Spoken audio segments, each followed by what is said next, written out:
Para presentar el libro de hoy ha venido su autor, Pedro Santamaría. Aquí está, Imperial Esperpentos Ibérico. Lo iba a intentar leer con pronunciación portuguesa, pero no, eso está en español. Profesor de la Facultad de Ciencias Sociales y Humanas de la Universidad Nova de Lisboa y un compañero mío de clase del Instituto Español de Lisboa, lo que le ha permitido a él y un poquito a mí también a mantener un bilingüismo y aplicarlo en sus clases día a día y bueno, hablar de cosas como las comparativas literarias que va a hacer hoy, ¿no? Porque el libro de hoy trata sobre una comparativa que se hace entre una obra de Antonio Lobo Antunes, As Naus, y una obra de Valle Inclán, que es Tirano Bandera. Tirano Bandera, novela de Tierra Caliente. Ese no lo tengo aquí. Vale, decir que después del Instituto Español de Lisboa tem doutoramento europeu em línguas, literaturas e culturas comparadas, que eu ainda não sei o que é isso, culturas comparadas, agora depois é que explicas. Departamento de Línguas e Culturas e Literaturas Modernas, licenciaturas, porque são duas, não? Licenciaturas em Línguas, Literaturas e Culturas Modernas e em Tradução. Y son las aulas donde son digamos, las áreas en las que imparto En las que imparte clase. Soy traductor, entonces también doy clase. É la licenciatura. Investigador no Grupo de Investigação, Cultura, Identidades e Poder do Instituto de História Contemporânea da Nova Into Past. E, bueno... Muchas gracias. Muito obrigado, muito obrigado. Obrigado também, Pedro. Não sei se falar em português ou espanhol. Mistura, faz o que tu Creo que... ¿Hay pinganillo? Muy bueno. Creo que... ¿Se me oye bien? Sí. Necesitan que conecte... Perfecto. Perfecto. Vale, gracias. Entonces, yo voy a mirar aquí, son las 9:05, pues como una hora. Entonces, yo había pensado en presentar exactamente lo que muy bien ha dicho don Abel. Este don es muy gracioso, este don de español, don Abel. Pero visto desde fuera, ya sé que en España pues no suena gracioso, pero la gente es muy honorable. Entonces, su presentación, yo voy a traicionar un poco su presentación, porque mientras tanto, como pensando en lo que iba a hacer, se me han aparecido documentos, presentaciones que he hecho en el pasado, y entonces lo dividiré en dos partes. En la primera quiero decirles que, bueno, abajo ha quedado un poquito grotesco, o sea, híbrido, encajado, desencajado, esperpéntico, o sea, grotesco y esperpéntico, que es más o menos lo mismo, pero lo esperpéntico es un grotesco, una estética grotesca sistematizada en el ámbito católico, ibérico, imperial, postimperial. He resumido un poco lo del grotesco de Valle Inclán, años 20, ¿no? Supongo que Valle Inclán se conoce, que no tengo que divulgarlo aquí. Tirano Banderas es una obra impresionante, quien no lo haya leído se lo pasará muy bien, supongo, porque es siempre muy actual, Tirano, sobre la tiranía, sobre las banderas, y de hecho tiene un énfasis de crítica a la explotación de los indígenas muy seria. Yo no sé cómo a Valle Inclán o a Cervantes han logrado introducirlo en una especie de panteón nacional / nacionalista de las glorias españolas. Quiero decir, alineándolo al lado del Cid Campeador y cosas así. Pero bueno, o sea, con todo mi respeto, yo respeto todo todo, y mi empatía, mi máxima empatía, porque me gustan las espadas y tal, y a mí también me gustan, son muy bonitas, las toledanas, y en Lisboa las de Coimbra, en Lisboa no Coimbra. Y lo que quiero decir es que hay una obra de 1988 que es As Naus, de Antonio Lobo Antunes, no sé si alguien la ha leído. Es una novela, en español es Las naves, ¿no? Está aquí, Las naves, una traducción, bueno, que está bien, de Mario Merlino, y recomiendo mucho la obra. Yo, que hice mi doctorado, el doctorado europeo, se llama así porque lo hice en 2 lenguas. Escribí 200 páginas en castellano y 100 páginas en portugués. ¿Qué es el comparatismo? El comparatismo es mi enfoque, es un enfoque para estudiar las literaturas que pretende dejar atrás, es casi imposible, pero bueno, dejar atrás o abstraernos de las etiquetas y clasificaciones nacionales. O sea, literatura española, literatura portuguesa, literatura catalana, si quieren incluso la cuestión de identidades cerradas, pero sobre todo la cuestión, las identidades que tienen que ver con estructuras de poder institucionalizadas.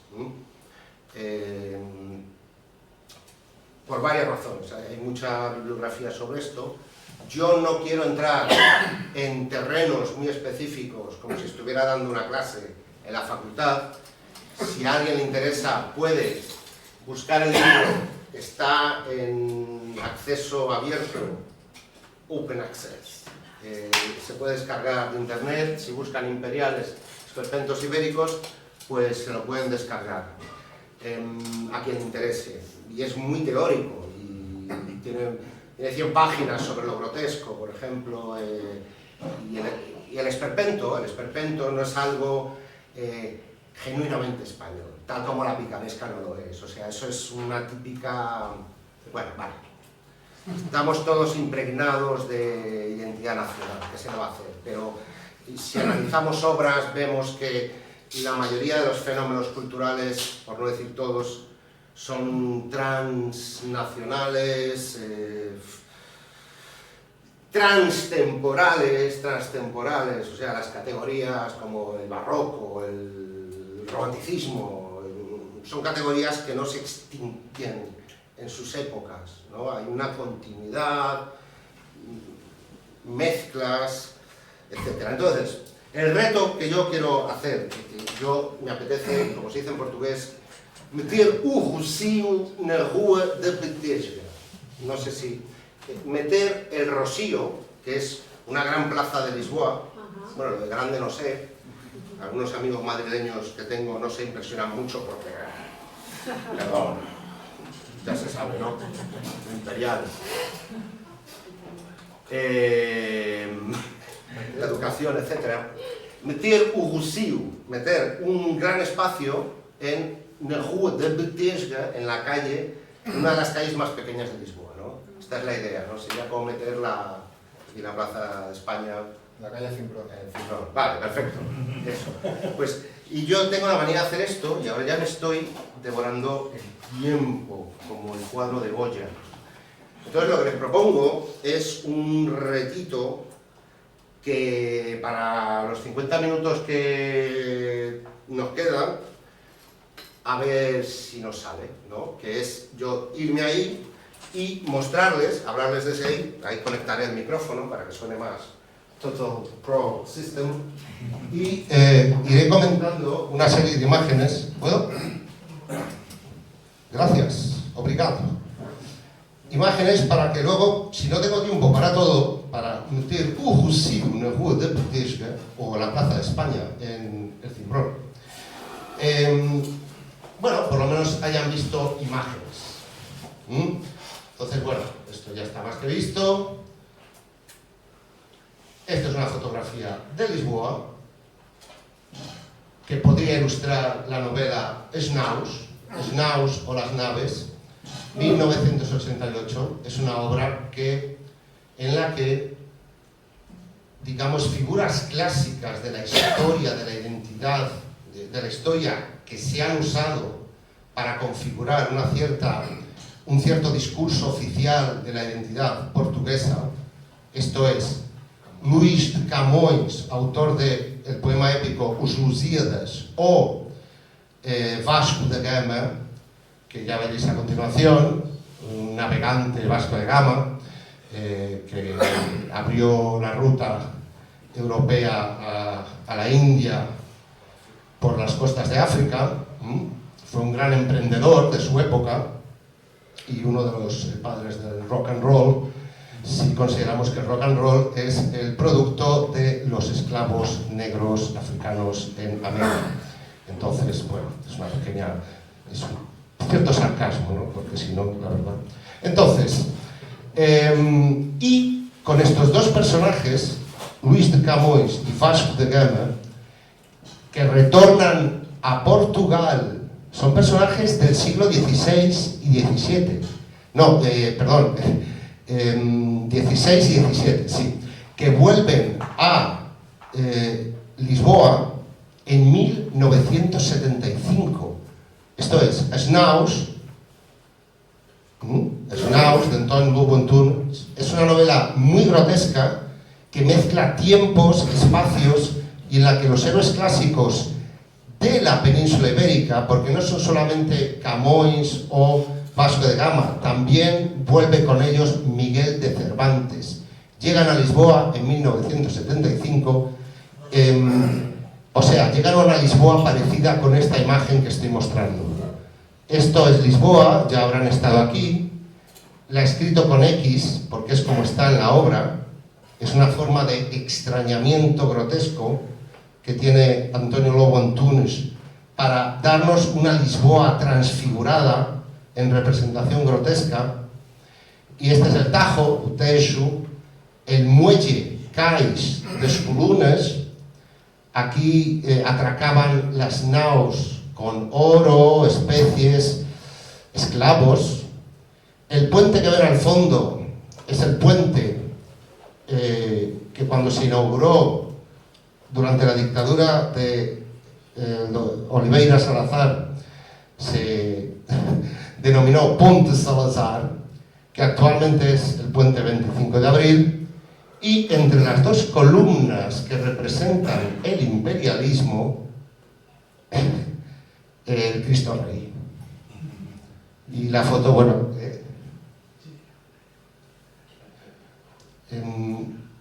bueno, o sea, a mí me gusta bastante así, gracias.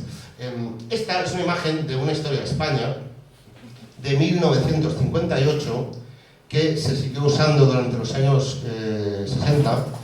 Yo hablo mucho de ficcionalización. La ficcionalización, bueno, lo he estudiado, pero es un concepto que manejo mucho.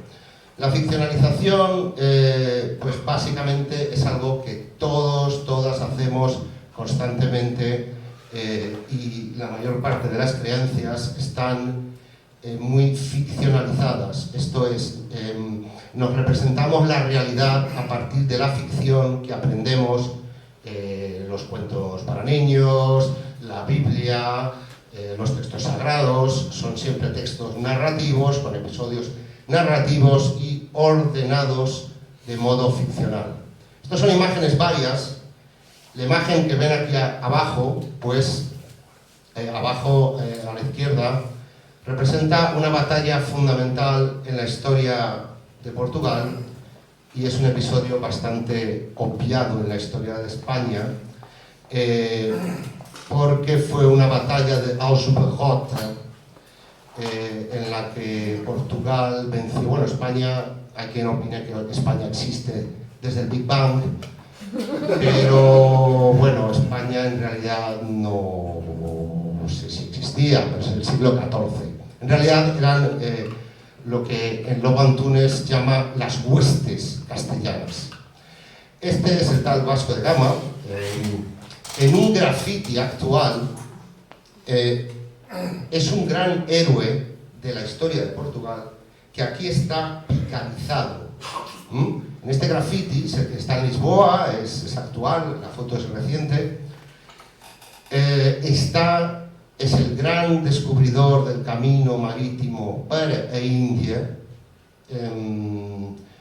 No son las fechas de nacimiento y muerte, es la fecha de la navegación, el primer viaje que abrió ese camino marítimo a la India.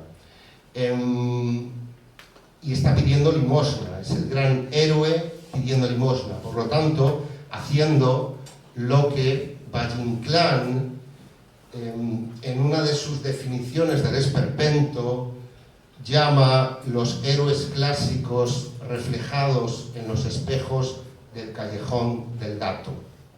No sé si les suena o tienen fresca esta definición, pero es la idea de representar grotescamente los discursos épicos, solemnes, oficiales.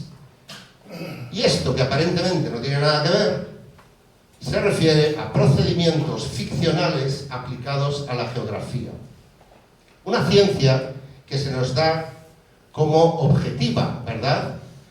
Este libro es también de 1958, de hecho sí, es del mismo año, y es un libro de geografía que presenta en su portada una imagen casi infantil, es casi kitsch, ¿no? Está entre lo naif y lo kitsch. Es una carabela, probablemente la Santa María, sobre la esfera del mundo, ¿no? Y aquí está escrito: el mundo fue pequeño para España. Yo descubrí este libro. Pensemos que muchos de los actuales, los últimos presidentes del gobierno de España y los del gobierno de Portugal, porque en Portugal la enseñanza era exactamente análoga. Es un trabajo que estoy haciendo de comparación entre obras para la educación en España y Portugal. Lo que ahora la extrema derecha se ha apropiado de términos como libertad, ahora, últimamente, ¿no? En España, Portugal, Argentina, y también se ha apropiado de una palabra en la cual son especialistas, que es el adoctrinamiento. Bueno, pues esto claramente es adoctrinamiento y utilizando recursos bastante infantiles. Este libro lo descubrí casualmente en la biblioteca de la Faculdade de Letras da Universidade de Lisboa. O sea, es una oferta de su autor a aquel profesor que aparece aquí abajo, António G. Matoso, que era, digamos, el gran educador, historiador del régimen de la dictadura de Salazar. Ahora, si consigo ver... Vale. Esto que les he mostrado, 1, 2...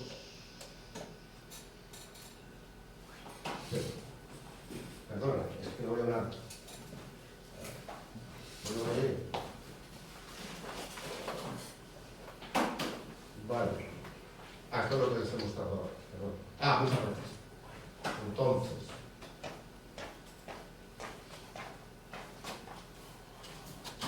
Gracias.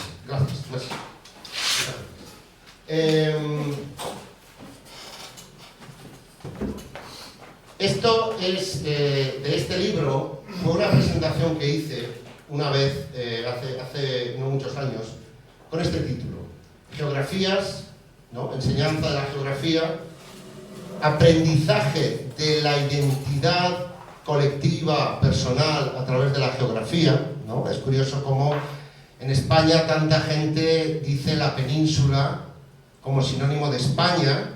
Frecuentemente, no hablo desde una perspectiva portuguesa, ni... Es que eso de las Canarias suena muy mal, Suena muy mal. O escuchar, por lo tanto, y omitiendo que también hay archipiélagos, y bueno, y que en la península también está Gibraltar, y Andorra. Entonces, mal que le pese a algunos, pero ahí está. Ah, en Portugal, claro, también está Portugal. Lo mismo ocurre con el término Hispania e hispanismo, ¿eh? Yo he perdido mucho tiempo deconstruyendo el término hispanismo. Yo odio presentarme como hispanista, porque esto ya es mitificar la realidad. Es como en Portugal, el lusitanismo. No, Viriato no era ni portugués ni español. Bueno, si lo era,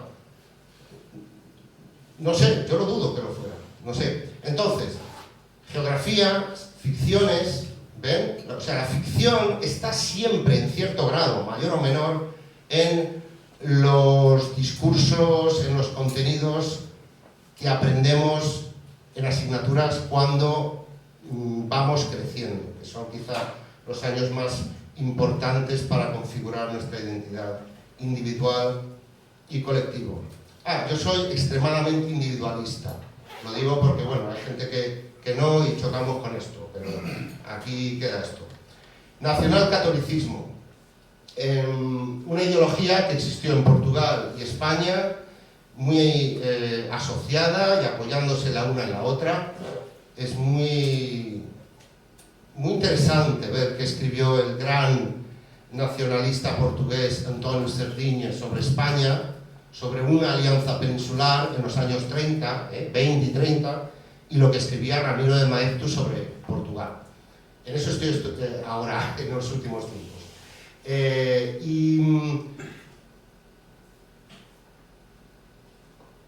Esto es la portada del libro que os mostré, el libro que descubrí en Lisboa, ¿no? Y esto es una ley, como saben, de principios del movimiento nacional, que decía que España es una unidad de destino en lo universal, una de las frases más famosas del nacionalcatolicismo, que bueno, es la extrema derecha española. Esto está en 1958, por lo tanto, ya Hitler estaba fuera de juego, bueno, no sé, pero la Segunda Guerra Mundial, pues, vencieron quienes vencieron, y etcétera, etcétera. Pero veamos cómo el racismo está metido en esta afirmación de, aparentemente, una ciencia como la geografía, ¿no? Aparentemente es muy objetiva y no, otro adjetivo que le gusta mucho a la extrema derecha, no ideológica. A mí cuando me llaman ideológico, yo no sé, ¿usted no tiene ideas? Entonces, esto es una metáfora visual que les he mostrado ahora, que a mí me parece impresionante, esto de el mundo. Y luego las mayúsculas, ¿no? Mundo con mayúscula. Que desde niño me pregunto por qué Dios tiene que tener mayúscula. Le da más importancia, ¿no? Estos son representaciones, esto está en un libro de geografía de España, pero aparece siempre toda la península ibérica.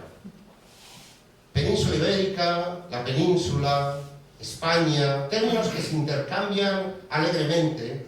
Hombre, en una conversación, en una charla de cafetería o de bar, pues bueno, no pasa nada.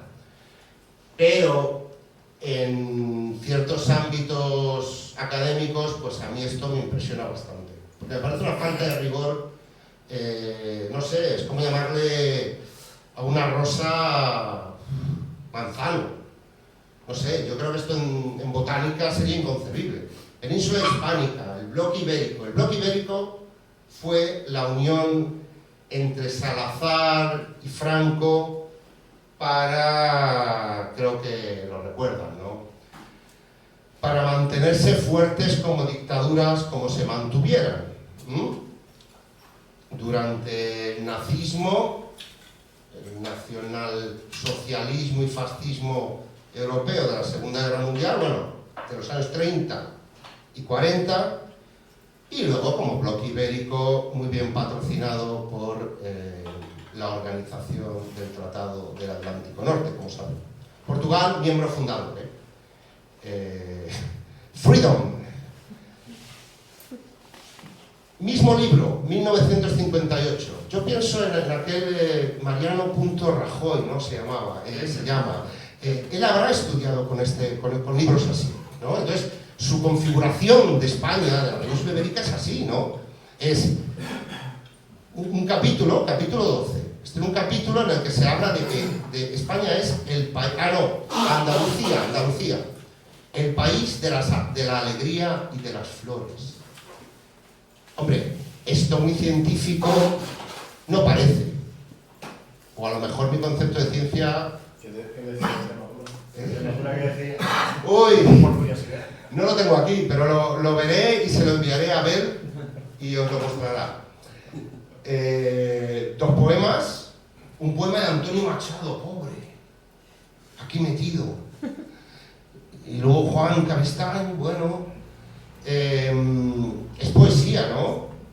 De cuántos bienes gozas, oh Andalucía, y cómo de las almas te enseñoreas. Las almas, el alma, algo también muy científico. Salve, pródiga tierra de la alegría, patria de mis amores. Lo del amor aquí aparece no sé cómo, patria de mis amores. Bendita seas. Siempre el elemento religioso, nacional catolicismo. También hay quien me llame anticlerical trasnochado. Bueno, no pasa nada. Profesor Chico Herrero, geografía.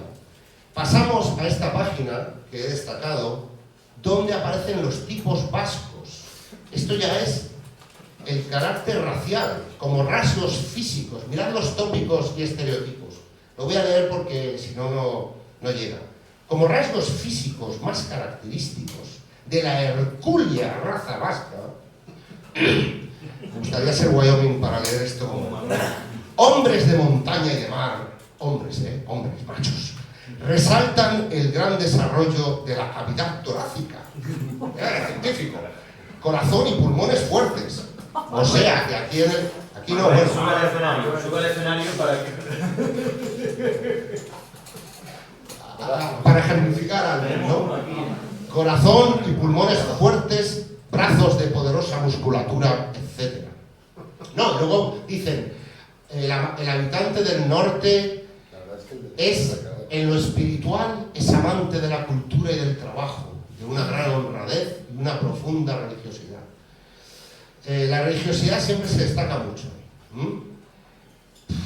Más. El andaluz es heredero de la elegancia tradicional del espíritu árabe dentro de un espíritu netamente español. Vete a saber qué es esto del espíritu netamente español. E incluso eso de la elegancia tradicional del pueblo árabe. Supongo que depende de cada cual, ¿no? El concepto de pueblo también, pero bueno. Esto me toca a mí. Castellanos, leoneses y extremeños, y a vosotros. Pues somos diferentes. Yo nací en Madrid y eso implica que mi ADN será un origen raro. Mira, el habitante de la meseta central se caracteriza por su sobriedad y su hidalguía. Y además por su fuerte espíritu religioso y militar, heredero de las altas virtudes de sus antepasados, insignes varones fundadores de imperios y santas e ilustres mujeres. Santas, Gloria de nuestras... Sí. La santidad, efectivamente. Buenas, excelentes cualidades, acendrado catolicismo, etc. Entonces, miren lo más científico. Yo aquí acabo así y... Vale, gracias. No resisto porque es que este césped me hace pensar en las competiciones futbolísticas, los héroes actuales que son los futboleros. Clasificación de los hombres por la forma del cráneo. Índice cefálico. Ahora también estoy estudiando esto, sobre todo en Portugal, y cómo el concepto de raza, ¿no? Aquí se llamaba el Día de la Raza, ¿no? El día 12 de octubre. 12 de octubre, Día de la Raza. En Portugal también, Día de Raza.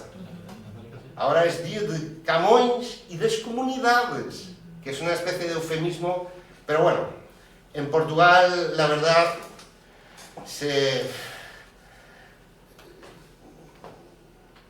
limpió bastante la retórica que había del régimen anterior, bastante más que en España, quiero decir.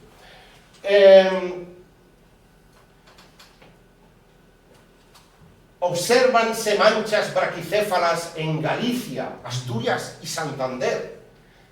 1958, 1958. Y son discursos análogos a los que había en el nacionalsocialismo, ¿no? el nacionalismo étnico, racial. Bueno, o Sabino Arana, ya puestos.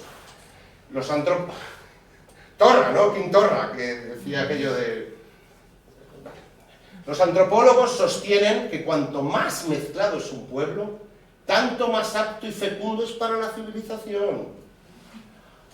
Pero esta homogeneidad española la presentan pocos grupos étnicos. O sea, España tiene que estar siempre en... A ver, ¿qué tenemos a continuación? Uy, me he olvidado verlo. Indicaciones metodológicas, o sea, el manual, gracias, muy bien. Indicaciones metodológicas para dar bien la clase, para ser riguroso y científico enseñando geografía de España. La austeridad española. Estas son indicaciones metodológicas para los futuros geógrafos. O sea, ¿qué hace un geógrafo? Piensa en la austeridad española.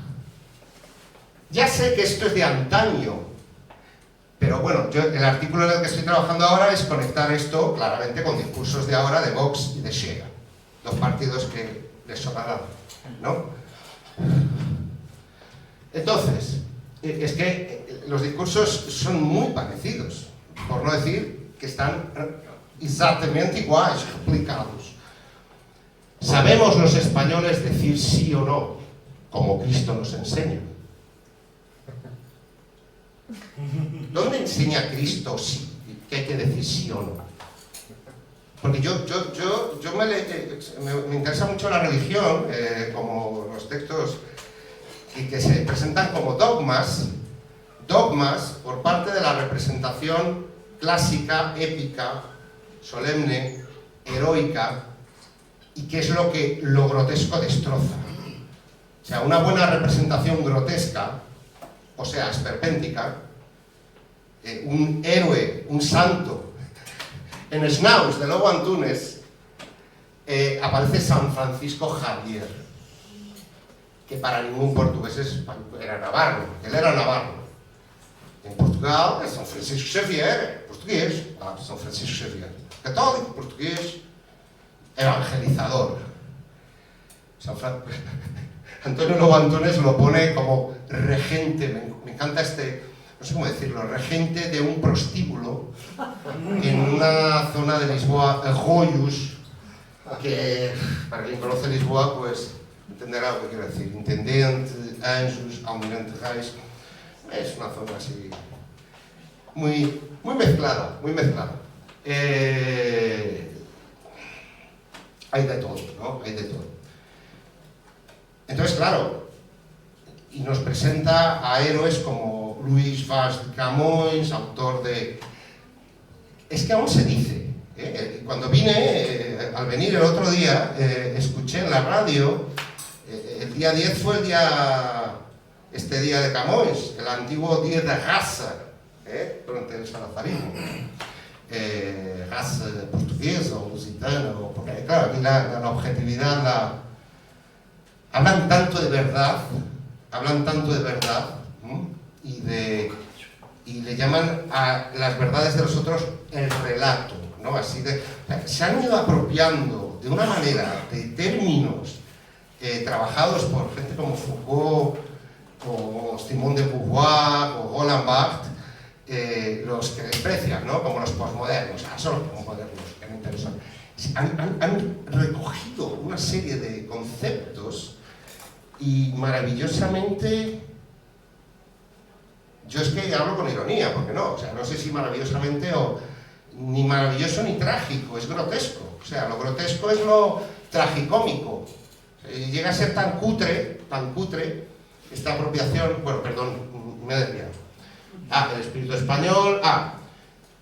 Sabemos los españoles decir sí o no, como Cristo nos enseña, sin que nunca falte lo cortés a lo valiente, que valiente era el Cid. Y sin embargo, no faltan en su poema viril delicadezas. En su poema viril no faltan delicadezas de caballero. Un gentleman. Y Don Quijote, que mataba gigantes y descubría reinos.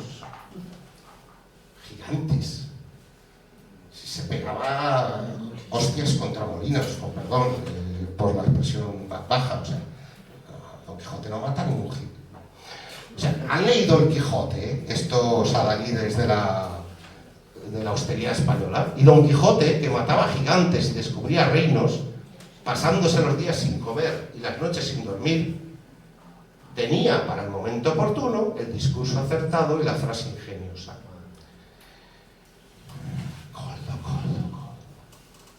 Bueno, ahí está, ¿no? Castilla, que es el paisaje llano y uniforme de color, el hombre seco y la mujer sufrida.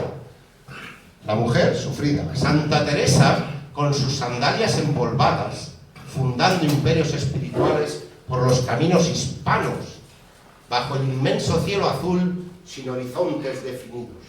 Esto me parece... La corte de Felipe II, imperio de nuestros siglos anchos. ¿Qué quiere decir esto? Son indicaciones metodológicas. Claro, siglos anchos, ¿no? Esto es un poema. Es un poema, siglos anchos siglos. O sea, está todo lleno de retórica, y es esta la ficcionalización. Es un proceso de superposición retórica, de embellezamiento, bueno, muchas veces cursilería, pero bueno, sí, se busca darle belleza al lenguaje, ¿no? Eso es subjetivo, ¿no? ¿Qué es lo cursi? Bueno, me parece bastante cursi esto de los siglos anchos, pero bueno, eso es relativo, ¿no? Vestía, la corte de Felipe II, fijaos, vestía siempre de luto en la alegría contenida de su fuerza. Me gusta pasarme tiempo viendo estas cosas, ¿no? El espíritu español y siempre sonrientes como Santa Teresa de Jesús.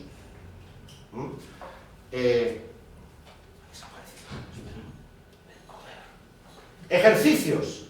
Contestar la lección. No, ahora no. De palabra o por escrito.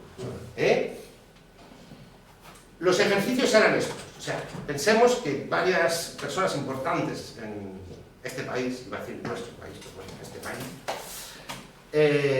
y en España, y en Portugal lo mismo, y en Inglaterra, y en cualquier sitio lo mismo.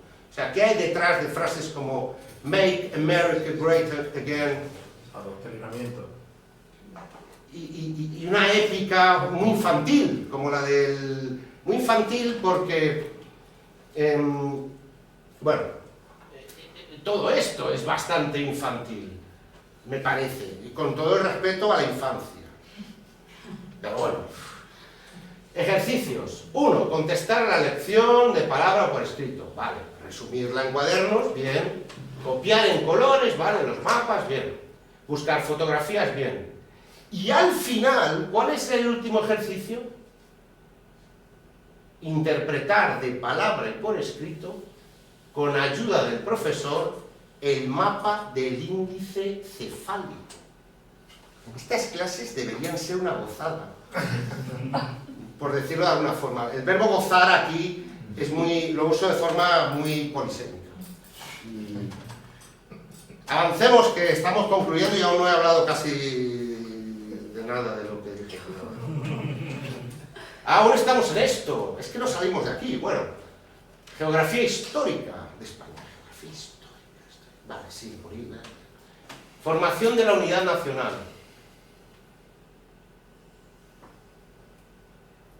Bueno, nuestro territorio tan diverso contribuye a establecer una serie de características propias en las distintas regiones dentro de la unidad geográfica superior, física, humana y económica, que es la península ibérica.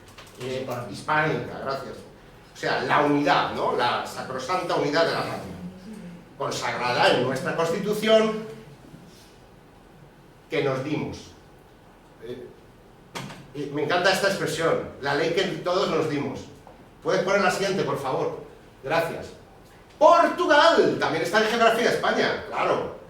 Entonces, aquí en pequeñito, debajo del escudo de Portugal, el glorioso país hermano, veis que en el imaginario de un estudiante, Portugal también forma parte, porque es la hispanidad. Pone, el mundo de la hispanidad comprende también Portugal y el Brasil. No digo que no, hay argumentos filológicos. Nadie habla latín, que era lo que se hablaba en Hispania. O algunos lusitanos que hablasen lusitano por ahí, resistentes o perdidos en las montañas. Los no exterminados, ¿no? Pero, vale, el bloque ibérico... Bien, muchas gracias. Portugal. Es que esto es muy bueno. ¿Por qué debemos amar a Portugal? Portugal forma parte de la perfecta unidad geográfica perfecta. O sea, que unidades geográficas imperfectas. ¿Qué es la península hispánica? Debemos amar a Portugal porque los españoles somos hermanos de los portugueses. Nuestro origen y vicisitudes son análogos. ¿Consiguen entender esta imagen? Que es para mí delirante. O sea, a mí me encantaría tener esto... Si abriera un bar, quizá colgaría una reproducción de esta imagen. No conseguís entender lo que es, ¿no? Sí, es una metáfora dibujada. ¿Quieres avanzar a la próxima pregunta? Ah, vale. Tiene un cinturón. Es la península ibérica unida por Dios, que Dios es un cinturón. Los hombres no pueden separar lo que Dios unió con un poderoso cinturón de olas. Entonces, a mí me gusta mucho esta imagen. No sé si habéis leído una obra o conocéis de José Saramago, El Jangada de Pedra, la balsa de piedra. Una obra curiosa, ¿no? Es una idea así muy alucinada. Pero esto es una especie de, como dos Jangades de Pedra, ¿no? En la misma. Así lo han comprendido los gobernantes de ambos países, Salazar y Francisco Franco, al constituir el poderoso bloque peninsular. Bien. Muito obrigado. Haga clic para salir. Clic. Bueno, sí, porque ahora voy a la segunda parte, que será solamente 10 minutos. Ahí está la primera. ¿Puedo? ¿Alguna pregunta? ¿Quieren preguntar alguna cosa? En español, portugués o andorriano. Es muy cachondo esto, o sea, está muy bien esto, porque el agua, la botella pone el bandarra. Ustedes saben lo que es bandarra en Portugal. Estrofas de bandarra, las trovas del bandarra eran unas rimas, son unas rimas antiguas que se han interpretado, portuguesas. Bandarra es era zapatero en una aldea llamada Trancoso. Trancoso, esto en la época durante el barroco. Pero que él era muy popular, vamos. Entonces las trofas de bandarra son trovas que fueron interpretadas por poetas como Fernando Pessoa en el siglo XX como la visión mesiánica de un redentor de Portugal. Un redentor que es el personaje central de las naves de Antonio Lobo Antunes, que es el rey Don Sebastián. No sé, ¿conocen la historia? En 1580 saben que fue cuando ocurrió esa preciosa unión ibérica, según los unionistas. El lenguaje es siempre insuficiente.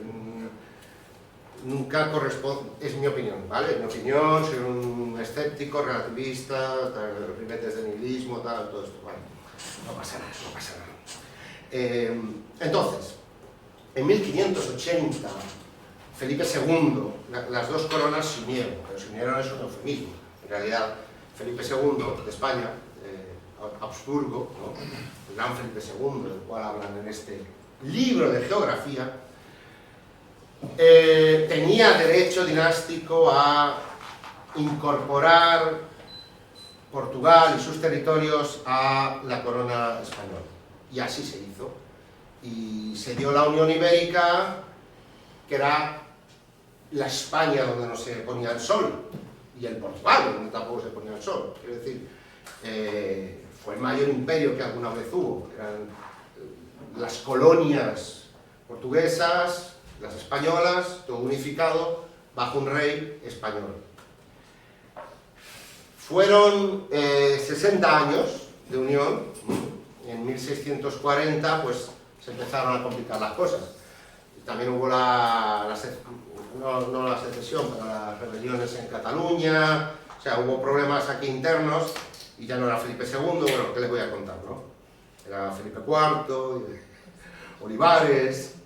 O sea, la máquina de la corrupción del Estado pues estaba funcionando muy castellanamente. Perdón, es que estoy muy influido por lo que veo en las noticias y tal, porque... Qué cutre, y nunca hablan ni de literatura ni de arte. O sea, yo casi perdonaría ciertas corrupciones si fuera gente, pero...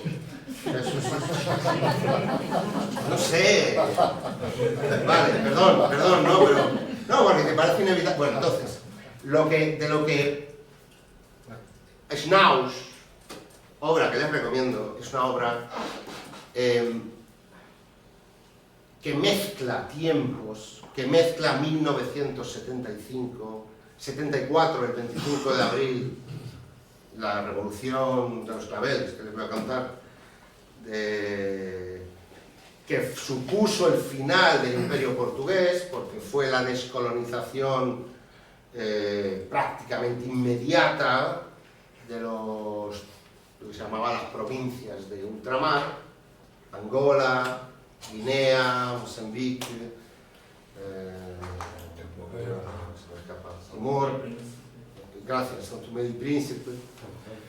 Los dos países que aparecen más destacados aquí son, de hecho son tres, son Angola, Guinea y Mozambique, porque la guerra colonial portuguesa, ¿no? Fue casi todos los años 60 y hasta 1974. No sé si saben, ¿alguien ha leído algo de António Lobo Antunes? Él fue médico allí, ¿no? Todos los hombres, y aquí hombres digo hombres en rigor, hombres masculino plural, tenían que cumplir su servicio militar en aquel Portugal del Estado Novo, la dictadura nacional católica. En Portugal no se utiliza este término, nacional católico, asociándoselo al Estado Novo de Oliveira Salazar. Pero bueno, quizá dentro de unos años, porque yo voy a seguir haciéndolo, he empezado a hacerlo y porque estoy viendo realmente las correspondencias ideológicas, no luego leyes, las correspondencias ideológicas que vienen de los años 20, 30, he hablado de Ramiro de Maeztu, principios doctrinales, Oliveira Salazar, António Ferro, António Sardinha, y en España, ¿no? También hay Jiménez Caballero, hay una serie de falangistas. Entonces estoy viendo cómo, que ya hay historiadores que han hecho algo muy parecido con la censura, por ejemplo. Entonces, bueno, ahora se me ha ido un poco la olla, pero es que lo que pasa es que Schnauz lo que hace es desmontar grotescamente, o sea, carnavalizando, haciendo que los personajes heroicos, el Cid, estos personajes heroicos de Felipe II, los reyes, los guerreros, los príncipes, glorificados en los libros de historia y en las estatuas. Es que quiero mostrarles rápidamente eso, como a modo de conclusión, porque estoy acabando ya. Es decir, me quedan 2 segundos. ¿Os notabas de que Bien, este es el libro, si a alguien le interesa. No he leído en portugués, lo siento. Aquí hay mucha lectura. Pueden descargárselo gratuitamente en esta página, que es una editorial italiana de Venecia, Ca' Foscari. Y tienen los capítulos, ¿no? Entonces pueden ver el índice y pueden ir también directamente al repertorio de imágenes. No les estoy tratando como ignorantes, ni como lectores fáciles, ni poco instruidos, muy bien. Pero tiene fotos, muchas tomadas por mi persona humana, y les puede interesar. Esto es de mi pasaporte de España.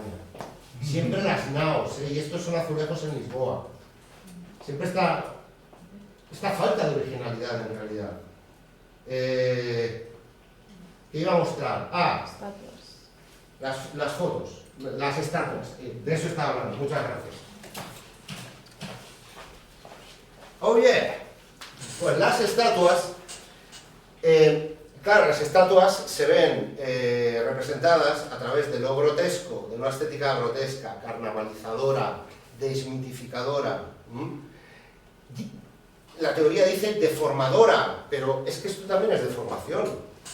Aquí están juntos personajes de 4 siglos diferentes. O sea, esto es una ficcionalización total. Luego, a mí me encanta esta estatua, A mí la polémica de tirar abajo estatuas, bueno, hay alguna por aquí que... Pero, depende, o sea, tirar abajo, resignificar, eso es una polémica muy... No voy a entrar por ahí, pero bueno, a mí claramente me gusta poder disfrutar de este monumento totalmente fascista, montado por el Estado Nacional Católico Portugués en 1940, en la Grande Exposição do Mundo Portugués, un Portugal que estaba en alianza con Franco, con Mussolini, con Hitler y con Inglaterra, Churchill. Ah, sí, exacto. Por lo tanto, lo que tienen en Schnauz, tal como lo que tienen en Tirano Banderas de Valle Inclán, son héroes, pero no representados así. Esto es el modo épico, que gusta tanto a la infancia, ¿no? La épica, los héroes, los combates, y todo visto de abajo arriba, ¿no? Lo heroico. Pues en Esperpento, todos estos héroes bajan, ¿no? Y los vemos desde arriba. Es la teoría de Valle Inclán. Representar a los héroes trágicos como si fueran marionetas, muñequitos, y jugar con ellos. Porque así, lo que él llamaba la vida trágica de España, él no, Max Estrella en Luces de Bohemia, pero bueno, es su idea, Valle Inclán, la idea de Valle Inclán, la vida trágica de España ya no era una vida trágica, o sea, era tan absurdo y tan cómico al mismo tiempo, tan digno de teatros de títeres, de marionetas, que lo que daba era una tragicomedia, Entonces, bueno, la mayoría de estos personajes aparecen en la novela de Antoni Lowentuns, Schnauz, y yo lo que estudio es cómo Antoni Lowentuns en 1988 utiliza técnicas, que son las técnicas grotescas sobre las cuales Valle Inclán teorizó, llamando el esperpento, pero el esperpento es un grotesco sistematizado, ¿vale? O sea, no es algo aislado del mundo, no es único de España, made in Spain, Antes de Valle Inclán había Alfred Jarry, Berubú, Padre Ubú, Ubú Rey, no sé si conocen estas obras, y es bastante anterior. Entonces, bueno, es esto, la cruz y la espada, el imperio, ¿no? Las colonias. Entonces, bueno, ahí queda. Quizá charlemos otro día. Muchas gracias. Creo que si tienen alguna pregunta o algún aguinaldo. Y si no, pues muchas gracias. Creo que sí.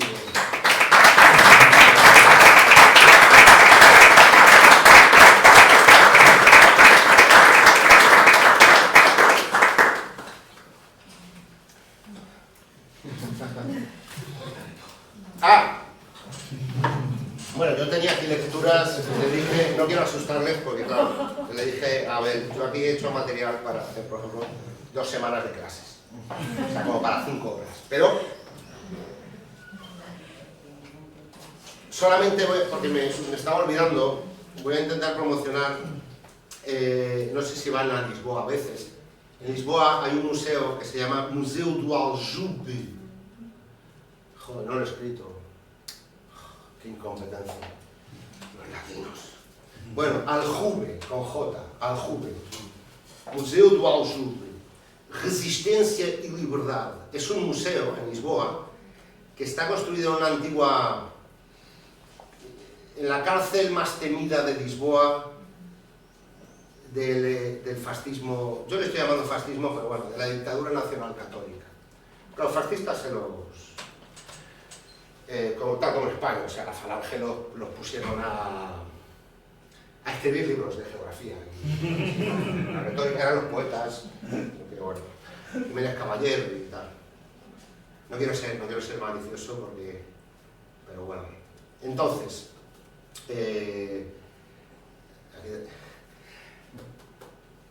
fui el otro día, antes de venir, y me quedé realmente impresionado. Ya había ido, pero no me acordaba bien. Tiene celdas, o sea, tiene celdas, tiene imágenes que nos muestran los tipos de torturas y los efectos secundarios de cada tortura en hombres y en mujeres. Tiene, claro, algo así, un museo de este tipo, y hay otro en Peniche, al norte de Lisboa, Peniche, que era una cárcel. Entonces yo echo mucho de menos algo de ese tipo, por ejemplo en Madrid, que es, yo tengo las 2 nacionalidades, portuguesa y española, y Lisboa-Madrid, es mi... Pero bueno, he empezado a venir a Mérida y a la biblioteca de Mérida, no solamente por amistad con Abel, sino también para no tener que ir tanto a Madrid, nada contra, ¿no? Pero... Entonces, este es el catálogo, de hecho lo he traído para Abel y igual se puede quedar aquí en la biblioteca de la Enredadera. Pues bueno, es un catálogo que tiene la censura, tiene informes de la policía secreta, informes de censura, que es algo que yo ahora también estoy trabajando. Miren, esto es lo del dolor, ¿no? Dolor. Esto es un cartel enorme que hay allí que nos muestra las partes del cuerpo en los cuales se infligían torturas. Esto es mi... Un día lo tendré todo en la mente. Entonces, bueno, nada. Y tiene una zona de... pueden verlo, si quieren circular, coger el libro y estoy haciéndoles publicidad porque creo que es un museo que está bien conocer. Si van a Lisboa, no dejen de ir al Museu do Aljube mientras existe. Y bueno, yo haré todo lo posible para que siga existiendo, pero qué decir, los movimientos en el mundo... Como están las cosas que... Claro. No, pero se van a encontrar... De todas formas, tú ten en cuenta que aquí tenemos todavía miles de cadáveres por ahí, sí. En cosas comunes, con lo cual esto sería, sí, importante también, pero casi que secundario. Ya. Bueno, en Madrid, por ejemplo, que es la Plaza del Sol, ¿no? La Dirección General del Sol, por eso, la Dirección General de Seguridad. Ni una plaquita ni nada, quiero decir. número, debería haber números de víctimas, números... El museo, en Barcelona, hace poco tiempo abrieron un museo de la censura, que es un museo curioso, pero que no tiene la censura que se ejercía aquí. La censura precisamente instaurada en 1937 por el bando autodenominado nacional, vamos. Aquí en Badajoz hubo 30.000 víctimas en la Plaza de Toros y la Plaza de Toros ya está arrasada, o sea, no quería hacer nada, o sea, Ni tocarlo, ¿no? Completamente Ya, claro. Hay un museo ejemplar en la Junquera, en la frontera con Francia, en la Junquera, Ah. un museo del exilio, Sí. que es muy bueno. Es un museo que recuerda las caravanas de refugiados que atravesaron la Junquera. Machado, Antonio Machado, Machado, y de esa. la lista de intelectuales y personas conocidas de ese tiempo es enorme, tanto a sus fotos puestas ahí, y es muy impresionante. También tiene una parte sobre los campos de concentración franceses. Pues tendré que ir, ¿vale? Es un museo muy importante, la verdad. Es uno de los pocos lugares de memoria dignos que hay en España. Sí. En habría España que estamos decir que reconciliados. Cataluña, Ya. Ya, sí. Sí, es la razón por la que está. Claro, no quiero decir, es de Girona. porque, claro, pero bueno. Lo grotesco, yo creo que está, como modo de representación, tiene una ventaja sobre otros modos de representación, que es que busca siempre algo de sonrisa, aunque sea el sarcasmo. Pero quiero decir, que no nos dicen... Supongo que te basas mucho en Mijail Bakhtin. Hombre, Mijail Bakhtin. Claro, es que yo he evitado entrar en lo teórico, pero sí, tienes ahí citas. Mijail popular en la Edad Media. Rabelais, el concepto de carnavalización de Mijail Bakhtin.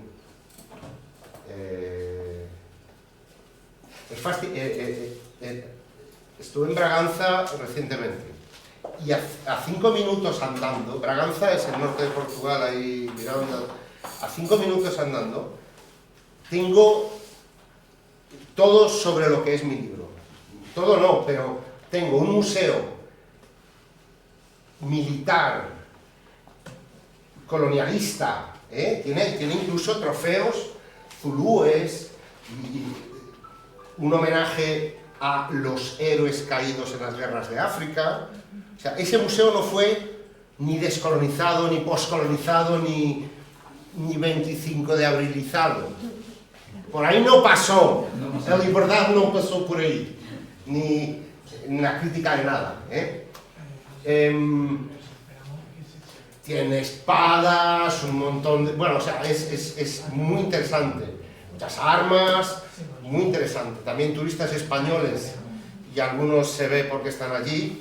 Quiero decir, les gusta mucho el rollo, y otros no, otros están ahí pues porque llegaron allí, ¿no? Pero otros creo que hacen turismo bélico o belicista, ¿no? ¿Saben? Y a 5 minutos está, voy a hacer propaganda para quien no lo conozca, que a lo mejor lo conocen, el Museo de Máscara Ibérica, que es un museo muy pequeñito. ¿Lo conoces? He oído hablar de él, sí. Pues es delicioso.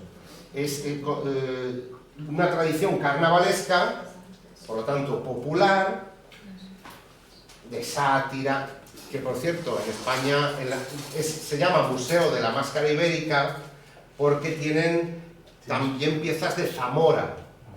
O sea, es una zona donde también el concepto de frontera ahí se diluye mucho, porque entendemos como la cultura, no solo la popular, pero realmente el Museo Militar es como un bastión, no había pensado en esto, un bastión nacionalista, mientras que el Museo de la Máscara Ibérica popular junta pueblos diferentes, y nada, es eso, sí, es Mijail Bakhtin, es un teórico buenísimo. Lo trágico de lo que muestra es que nos resulta hilarante o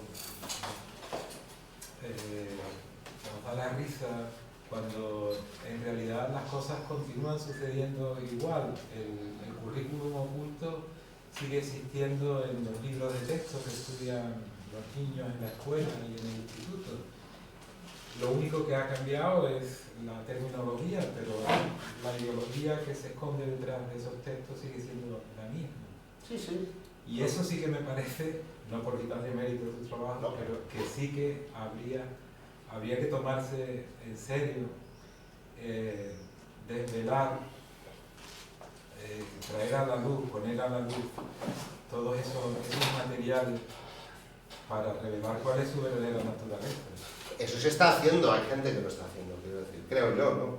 Yo sí, estoy seguro de que sí. Pero Lo que eso choca, por ejemplo, mi simple planteamiento de eso choca con verdades absolutamente instituidas, con instituciones. Yo, por ejemplo, cualquier comparatista, o sea, pero comparatista dentro de la literatura comparada.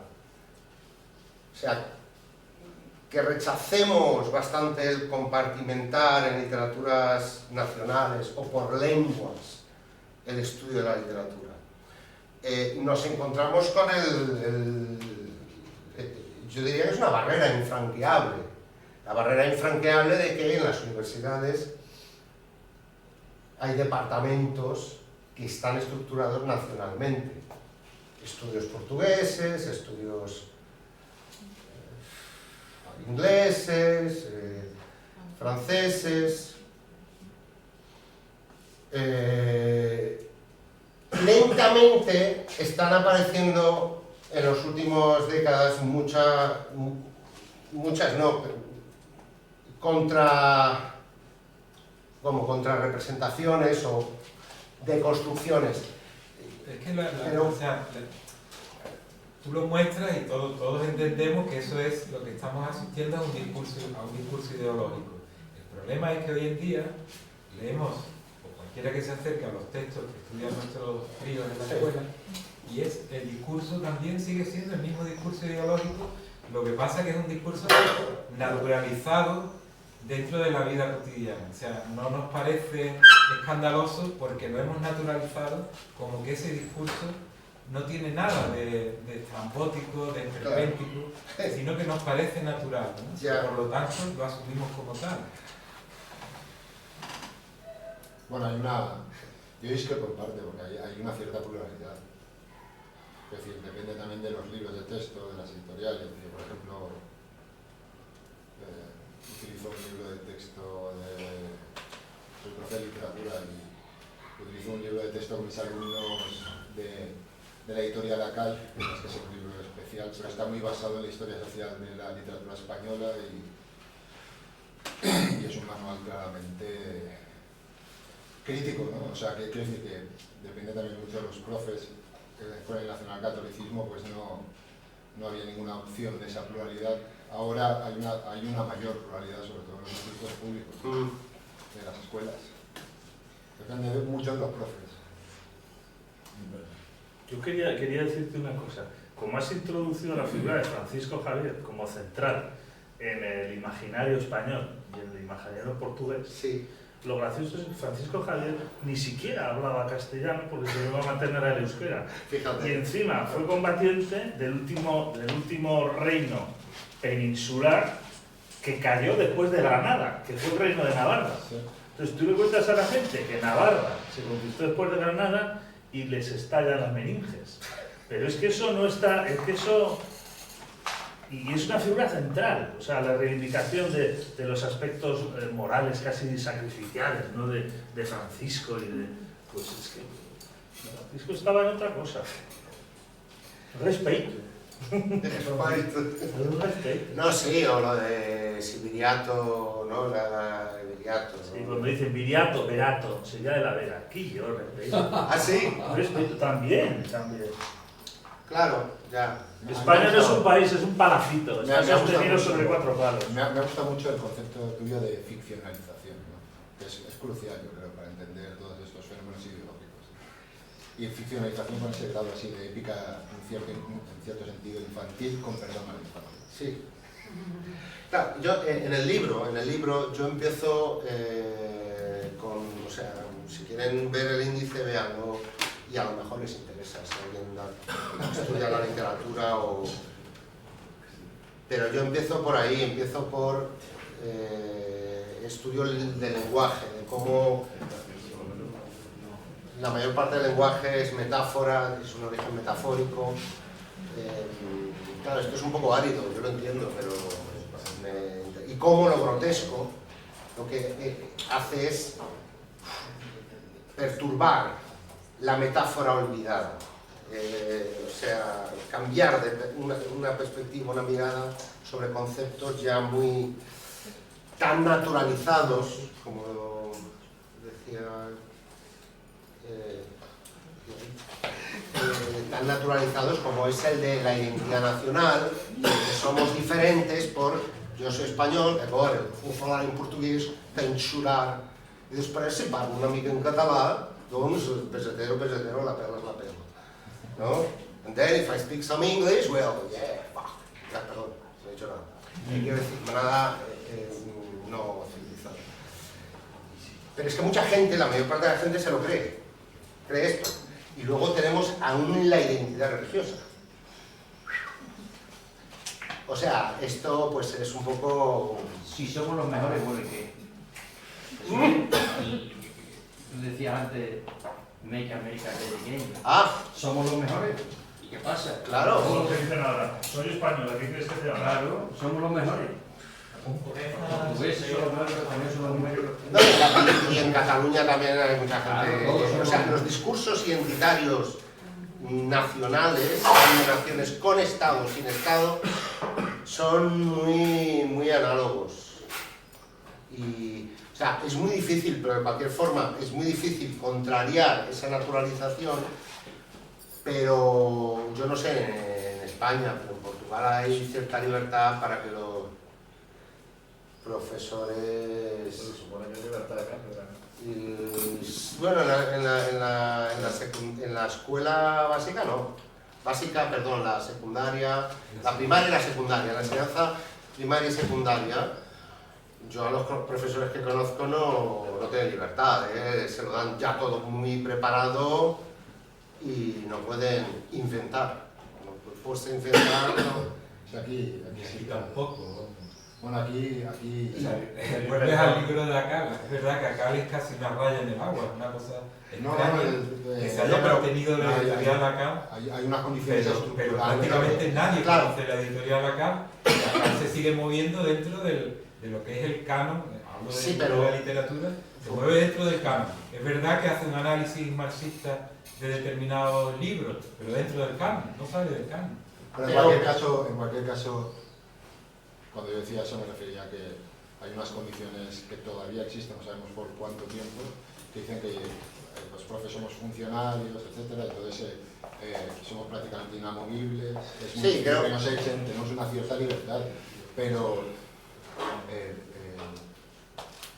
en España mismo, no sé en Portugal, pero también, hay también una espontaneidad grotesco, carnavalesca muy fuerte, ¿no? Es decir, hay muchos fenómenos culturales y políticos de ridiculización y es un país en el que hay un patriotismo ahora ferviente y creciente, pero también hay un antipatriotismo natural, Bueno, muy hay potente, ¿no? una diferencia radical entre España y Portugal.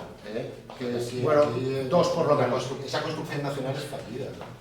En España hubo una guerra civil interior. En Portugal no hubo una guerra, o sea, hubo una... no hubo una guerra civil en Portugal. Hubo una toma del poder que sigue dando mucha y exterminando, pero no como en España. O sea, no hay fosas... No hay gente desaparecida. O sea, exactamente. Y lo que hubo fue una guerra exterior, que es lo que aparece en la novela Snaus, también, de las aves, ¿no? De Lobo Antunes, que es en las guerras de África. Eso ya es muy diferente, ya hace que ciertas posturas que en España creo que se extreman mucho, por ejemplo... Es que la guerra con el exterior une mucho a los de dentro. Claro, El enemigo común. sí, bueno, no, sí, pero en el caso de Portugal no tanto, porque fue un poco como Vietnam. De hecho, las guerras portuguesas fueron, de hecho, incluso usaron napalm en Guinea. O sea, fue muy bestia, ¿eh? Fueron atrocidades.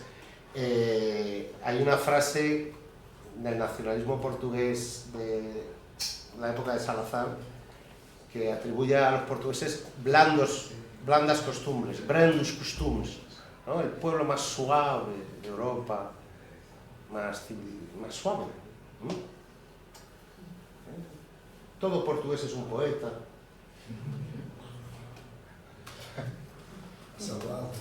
Saudade, ¿no? Sí, melancolía, mirando al infinito y Dios y Cristo.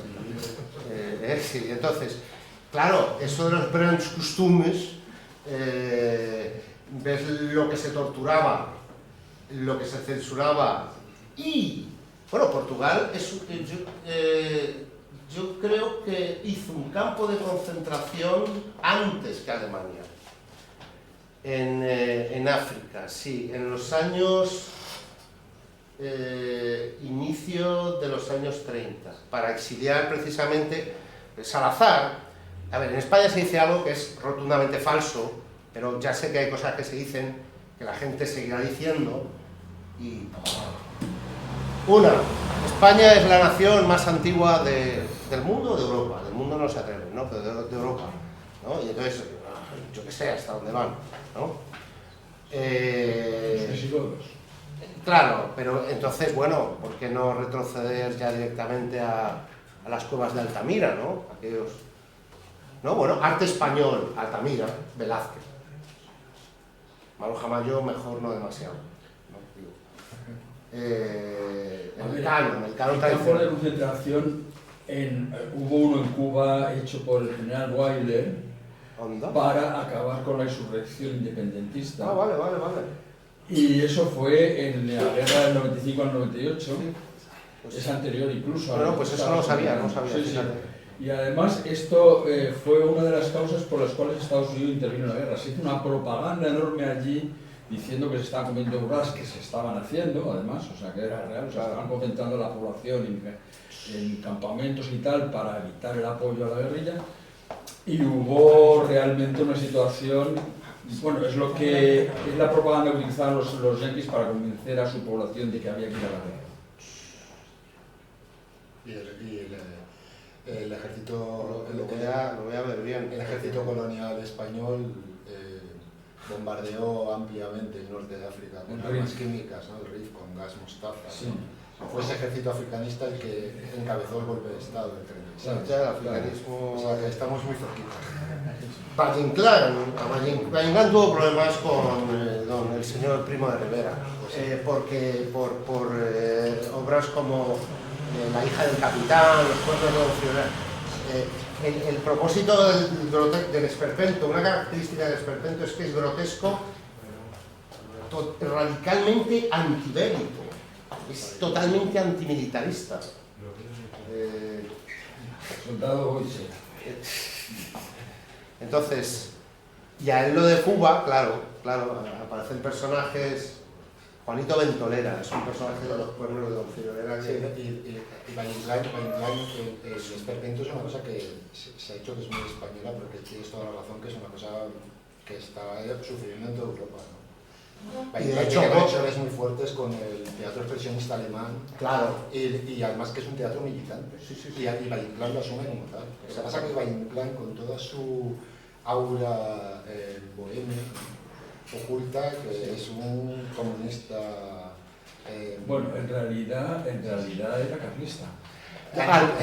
Al principio, o sea, cuando él se vuelve... Pero él se transforma, ¿no? No, pero hay dos grandes fases de Valle Inclán. En el año 20, además él fue de la Asociación de Amigos de la Unión Soviética y su funeral lo organizó el Partido Comunista. Y México. Era gran amigo de Alfonso Reyes, estuvo... O sea, es que hay dos Valle Inclanes. Hay el Valle Inclán tradicionalista, que es ya, soy carlista por estética, y modernista y tal.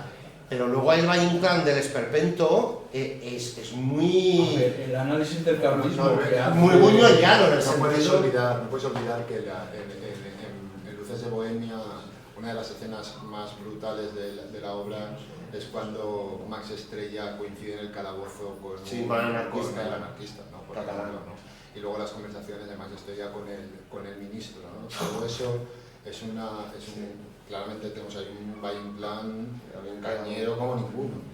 No, es que en mi libro hay entrevistas que él dio, de fragmentos, y en algunas realmente está muy en la onda de un comunismo libertario. Ahí anda, exacto. Claramente defendía la insurrección india o la reforma agraria, apoyaba la Revolución Mexicana. Es que hay dos Valle Inclanes. El carlismo fue también un movimiento campesino de sublevación en contra de las amortizaciones que aquí en Extremadura hicieron un daño enorme al campesinado.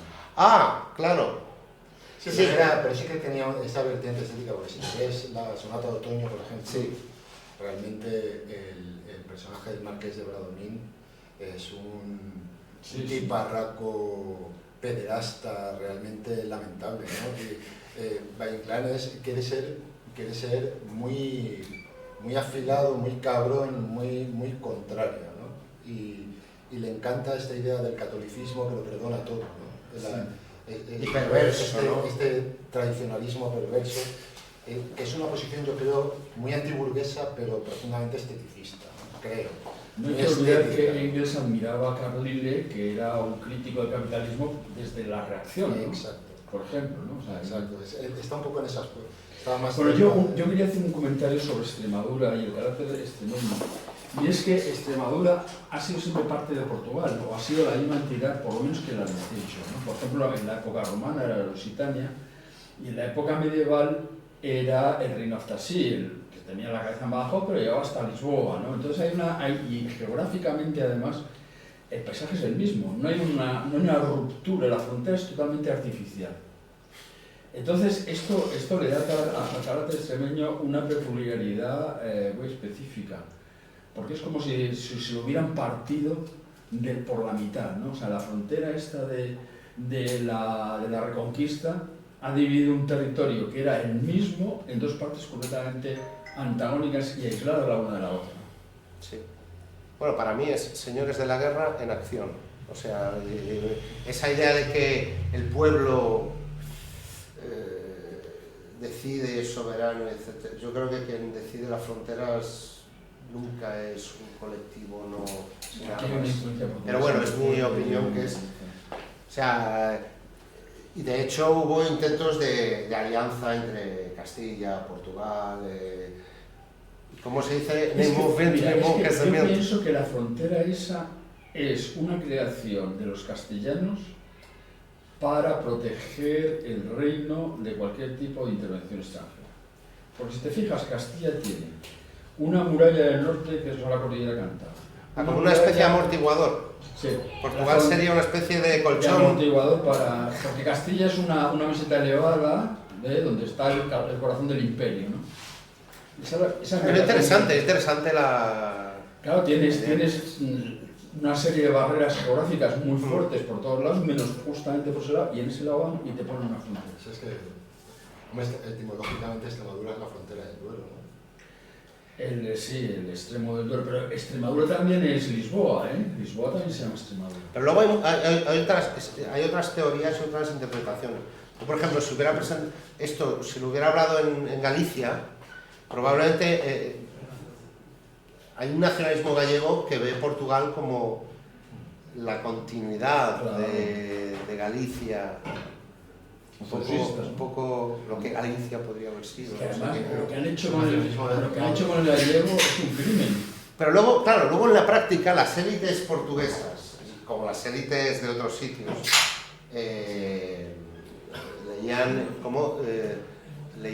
tocaban piano y hablaban francés. O sea, ¿qué quiero decir?